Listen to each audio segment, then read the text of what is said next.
Answerable instruction on purity, one must cut off killing. Sutra. Further, Ananda, if living beings in the six paths of any mundane world had no thoughts of killing, they would not have to follow a continuous succession of births and deaths. Commentary. If gods, humans, asuras, animals, hungry ghosts, and hell dwellers did not harbor thoughts of killing, but instead ceased killing and liberated the living, they could get out of birth and death. Here the reference is to mere thoughts of killing, not to mention acts of killing. If one ceases killing, one does not have to undergo rebirth in the six paths and be subject to the karma that accompanies the process of birth and death. Sutra. Your basic purpose in cultivating samadhi is to transcend the wearisome defilements. But if you do not renounce your thoughts of killing, you will not be able to get out of the dust. Commentary. Ananda, you want to cultivate samadhi power. Your basic purpose in cultivating samadhi is to transcend the wearisome defilements. Your hope from the beginning has been to get out of the mundane dust. But if you do not renounce your thoughts of killing, you will not be able to get out of the dust. How can one get rid of thoughts of killing, cease killing, and liberate living? Above, the text says, if you do not renounce your lustful thoughts, you cannot get out of the dust. You must sever thoughts of sexual desire in order to be free of defilements. That's the only way you can transcend the cycle of rebirth in the six paths. But if you dispense with your thoughts of lust and still harbor thoughts of killing, you still cannot get out of the mundane world. You cannot transcend rebirth. Sutra. Even though one may have some wisdom and the manifestation of trance samadhi, one is certain to enter the path of spirits if one does not cease killing. At best, a person will become a mighty ghost. On the average, one will become a flying yaksha, a ghost leader, or the like. At the lowest level, one will become an earthbound rakshasa. Commentary. Even though one may have some wisdom and the manifestation of trance samadhi, one is certain to enter the path of spirits if one does not cease killing. Wisdom here refers to worldly intelligence and skill in debate, not to transcendental wisdom. It is an ordinary kind of wisdom that enables one to have a certain amount of eloquence.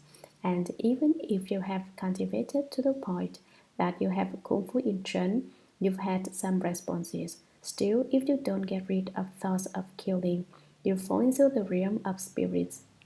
This means you might become a ruling god in the heavens. At best, a person will become a mighty ghost, that is, a powerful heavenly general. On the average, one will become a flying yaksha. The mighty ghosts are heaven-traveling yakshas. The flying yakshas travel in space. Or one will become a ghost leader, or the like. One will be a ghost who commands other ghosts. At the lowest level, one will be the earthbound Rakshasa. Sutra. These ghosts and spirits have their groups of disciples. Each says of himself that he has accomplished the unsurpassed way. Commentary. The ruling gods, the mighty ghosts in the heavens, the yakshas and rakshasas in the human realm, and the ghosts in the hells also have a lot of followers.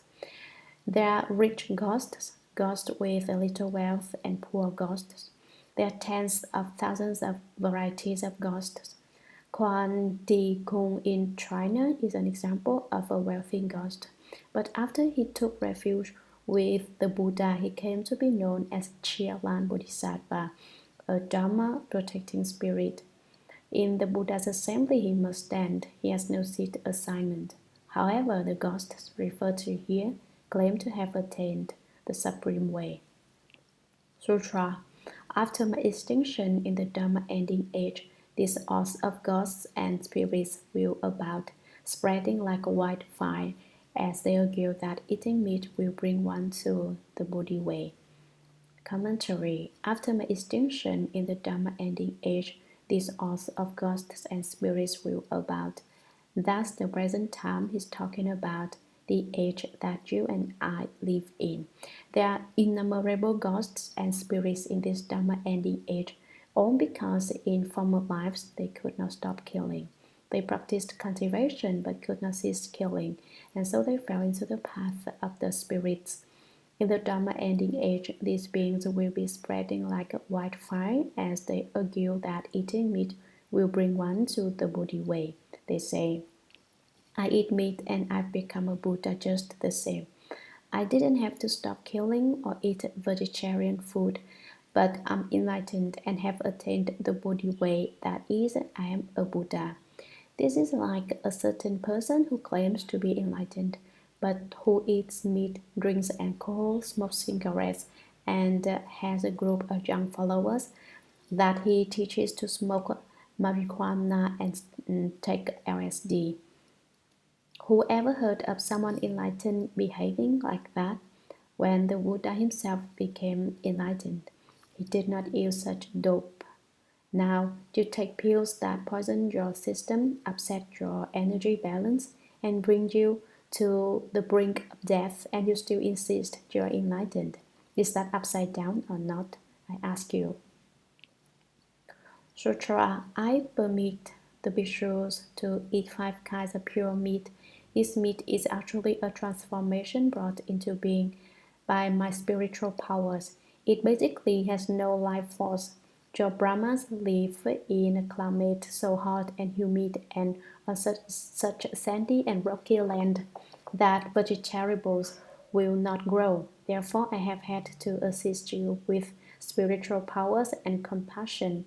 Because of the magnitude of this kindness and compassion, what you eat that tastes like meat is merely said to be meat. In fact, however, it is not. After my extinction, how can those who eat the flesh of living beings be called the disciples of Shakya? Commentary. Ananda, I permit the bhikshus to eat 5 kinds of pure meat. The Buddha's teaching allows these 5 kinds: flesh of an animal that I did not see killed, flesh of an animal that I did not hear killed, flesh of an animal that I am sure was not killed for my sake, flesh of an animal that died by itself, flesh that is the leavings of an animal after birds have scavenged. This meat is actually a transformation brought into being by my spiritual powers. It basically has no life force. The Buddha created these kinds of flesh. They are not from living creatures. They have no life force. That is, no consciousness, no temperature, and no breath. You Brahmans live in a climate so hot and humid and on such sandy and rocky land that vegetables will not grow. You who practice pure conduct live in a land full of sand and dampness. Therefore, I have had to assist you with spiritual powers and compassion because of the magnitude of this kindness and compassion, that what you eat that tastes like meat is merely said to be meat. In fact, however, it is not. That's what you're really eating. I allow you to eat this kind of meat at present, but after my extinction, how can those who eat the flesh of living beings be called the disciples of Shakya? They are not eating the 5 kinds of pure meat. They are just eating the flesh of living beings outright. Are they to be known as disciples of the Buddha? They cannot be referred as the disciples of Shakya, that is, people who left the home life. Sutra, you should know that these people who eat meat may gain some awareness and may seem to be in samadhi, but they are all great rakshasas. When their retribution ends, they are bound to sink into the bitter sea of birth and death. They are not disciples of the Buddha. Such people as these kill and eat one another in a never-ending cycle. How can such people transcend the triple realm? Commentary. You should know that these people who eat meat may gain some awareness and may seem to be in samadhi, but they are all great rakshasas. They pay no attention to what kind of flesh they are eating. They don't care whether it is one of the 3 kinds of pure meat or the 5 kinds of pure meat. If it's meat, they eat it. Ananda, you should realize that after my extinction, such beings will pretend to be disciples of the Buddha and will consume both alcohol and meat. They'll be completely uninhibited, saying that everyone is free to do as he or she pleases. Although they may attain a small state of awakening or gain a little wisdom, they will only appear to be in samadhi. Actually, they are not. They are like the person who came here and claimed he was the same as the 6th patriarch. What evidence do you have that you are the same? I asked him. He replied, I don't have any evidence that I'm not the same. He thought that was a wise answer. Actually, he was in a class with the beings described in this passage.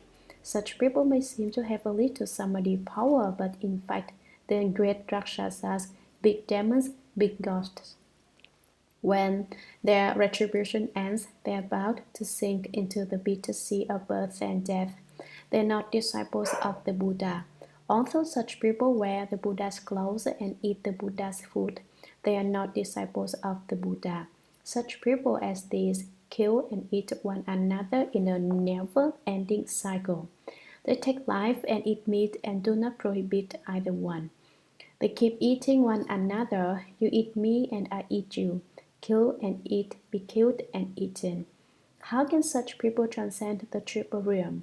Behavior like this sets up an endless cycle. In this life, you eat my flesh, and in the next life, I eat yours. In the life after that, it's your turn to eat me again, and it goes on and on. How can such beings get out of the desire realm, the form realm, and the formless realm? Sutra, when you teach people in the world to cultivate samadhi, they must also cut off killing. This is the second clear and unanswerable instruction on purity given by the first come ones and the Buddhas of the past, warned honored ones. Commentary. When you teach people in the world to cultivate samadhi, they must also cut off killing. First, they must cut off sexual desire. They must also sever their thoughts of killing.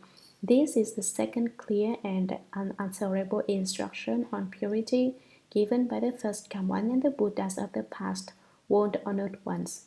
This is the teaching advocated by the Buddha. Both the Buddhas of the past and the Buddhas of the present teach the second clear and fixed instruction on purity. You must certainly revere it. If you don't, you won't be able to get out of the triple realm.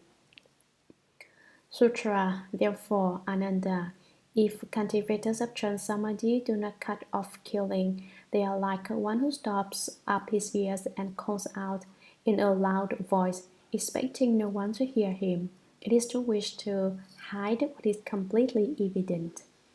Commentary. Therefore, Ananda, if cultivators of trance samadhi do not cut off killing, they sever their compassionate seeds. Once they have lost their sense of compassion, they are like one who stops up his ears and calls out in a loud voice, expecting no one to hear him. This is known as blocking up one's ears while one steals a bell. One supposes that if one can't hear oneself, no one else can either. It is to wish to hide what is completely evident. The more one wishes to cover up one's conduct, the more it is revealed. In the same way, someone who practices samadhi but does not stop killing will find it impossible to realize his expectations. Sutra. Bodhisattvas and bhikshus who practice purity will not even step on grass in the pathway, even less will they pull it up with their hand. How can one with great compassion pick up the flesh and blood of living beings and proceed to eat his fill? Commentary. Bodhisattvas and bhikshus who practice purity until their conduct is extremely pure and lofty will not even step on grass in the pathway. At a place where several paths come together, there is usually grass growing in the walkway. A pure Bhikshu or Bodhisattva will not walk on growing grass. It could kill the grass. Even less will they pull it up with their hand. They don't do any weeding. How can one with great compassion pick up the flesh and blood of living beings and proceed to eat his fill? That is not permissible. Sutra. Bhikshus do not wear silk, leather boots, furs, or down from this country, or consume milk, cream, or butter, can truly transcend this world. When they have paid back their past debts, they will not have to re-enter the triple realm. Commentary. Bhikshus who do not wear silk, leather boots, furs, or down from this country, or consume milk, cream, or butter can truly transcend the world. Silk, leather, furs, and down come from living creatures. The life of a creature must be taken in order to make these things. Ordinary cotton is not included here. Therefore, they don't wear leather shoes or carry leather bags, nor do they use milk products. When they have paid back their past debts, they will not have to re-enter the triple realm. It says here that milk and milk products should not be ingested. But in the precepts of the greater and lesser vehicles, it does not state that one must certainly refrain from these things. This passage of sutra text is describing those who hold precepts with a maximum of purity. They thoroughly uphold the precept against killing. They do not use anything that has any connection with living creatures. They don't wear silk because a lot of silkworms' lives must be spent in the process of obtaining the silk. They don't eat honey because it is made from bees. But in the Vinaya proper, this is an open question. There's room for flexibility. The precepts do not specifically forbid these things. For you to avoid using them is to be extremely pure. It is very good. Sutra. Why? It is because when one wears something taken from a living creature, one creates conditions with it. Just as when people eat the 100 grains, their feet cannot leave the earth. Both physically and mentally, one must avoid the bodies and the byproducts of living beings by neither wearing them nor eating them. I say that such people have true liberation. Commentary. Why? It is because when one wears something taken from a living creature, one creates conditions from it. One creates conditions with it. For example, when you wear silk, you have a connection with the worms that made it. If you don't want to be that kind of creature, you should sever connections with it. It is just as when people eat the 100 grains, their feet cannot leave the earth. The first people on earth were actually heavenly beings that came down from the great Brahma heaven. This happened in the past when the fire of the Kampa raged over the earth until it had destroyed all signs of people. Afterward, there began a barren period which extended for one knows not how long. And then one day some heavenly beings flew down from the Brahma heaven and alighted on earth. By this time the earth was covered with a special something that looked quite good. They picked some and found it to be fragrant as well, so they ate it. Once they ate this fat of the land, they could no longer fly. They couldn't mount the clouds and drive the fog. No longer mobile, they stood on earth and called out to their brothers and sisters who happened by in space. These heavenly beings landed and also partook of the fat of the land, and so they too became earthbound. They couldn't go back to the heavens, and that's how the human race came to be on earth. Some people hold that we came from monkeys, but if that's the case, what keeps us from turning back into monkeys?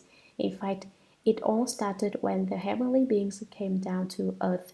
As the number of people increased, the fat of the land was entirely consumed, and that whole species of plant died out. When they had to eat 100 grains, there are 20 varieties of rice, 20 varieties of millet, 20 varieties of beans, 20 varieties of vegetables, 20 varieties of melons. There are more or less 20 kinds of each, making 100 varieties in all. Once they ate them, their feet couldn't leave the earth. They ascribe it to gravity, but the reason behind it is that people consume this kind of food. Both physically and mentally, one must avoid the bodies and byproducts of living beings, but neither wearing them nor eating them. By neither wearing them nor eating them, we people want to keep our bodies and minds free from karma created in connection with the bodies of other living creatures or with anything that comes from them. One cannot physically take life, nor can one do so mentally. One should not wear anything connected with the life of another being or eat the flesh of their bodies. I say that such people have true liberation. They have really become free. Sutra, what I have said here is the Buddha's teaching. Any explanation counter to it is the teaching of Propagate. Commentary. What I have said here is the Buddha's teaching. My explanation is the Dharma spoken by the Buddhas of the 10 directions and the 3 periods of time. Any explanation counter to it is the teaching of Propagate. Any doctrine that agrees with my principle is Dharma that the Buddhas speak. Any theory that disagrees with the principles I have explained here is a talk of a demon king. Now that you are hearing the Shurangama Sutra, you can use it as a freak spotting mirror. If someone is pretending to be a person and you shine the mirror on him, he will be revealed in his true form, a widow. Perhaps he's a pig spirit or cow spirit or horse spirit or a mountain essence or water monster. Maybe it's a ghost king. Whatever it might be, the mirror will show it up. Now that you've heard the Shurangama Sutra, you will be able to know whether someone is speaking the Dharma correctly by comparing it to what is told in the sutra. So it is like a freak spotting mirror. That's why I said earlier that the blind, deaf, and dumb have no chance to hear my explanation of the sutra.